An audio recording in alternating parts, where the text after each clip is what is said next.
Let's start off the podcast with some breaking news coming out of the NFL. Saquon Barkley and the New York Giants have agreed to a one-year, $11 million deal that includes a $2 million signing bonus. Initially, I think this is a win for the New York Giants. They don't get tied up for many years with Saquon Barkley. And for Saquon, I think he still gets some money, but I would like to see him get a long-term deal, hopefully maybe next season. But for right now, the Giants get their leading guy back into the offensive attack. Last week on the Money Matters podcast, Saquon voiced his frustrations about his value, about how if he were to hold out the entire year, probably the New York Giants offense would collapse on itself. And I frankly agree with that statement and his resentfulness with the New York Giants organization, because if you look back on how they managed these last 4 to 5 years, it's taken a lot of missteps. Firstly, even bringing in Saquon at number 2 overall was a huge overpay. When you have the second overall pick, you don't utilize that type of asset on a running back. So he's going to be more valuable compared to other running backs given his high draft position. And that led to him staying around for the full 5 years and then having a franchise tag deal. And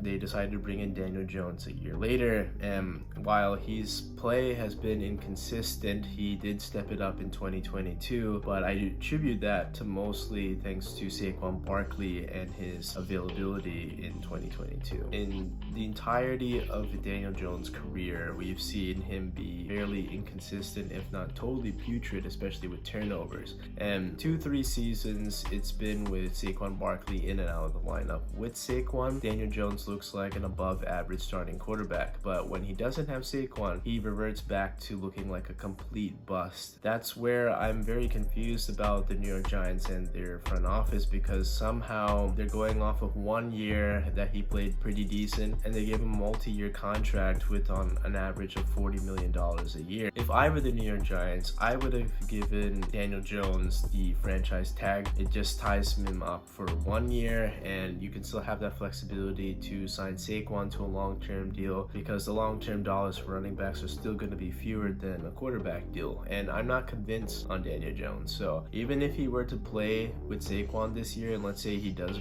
poorly, you know then that Daniel Jones isn't your guy moving forward, and you could just simply move off him by not giving him any more money. But now you're hitching your wagon to Daniel Jones, and you're taking a chance that Saquon can recreate that magic from last season, and additionally, the offense can progress to being more of an elite offense in the NFL.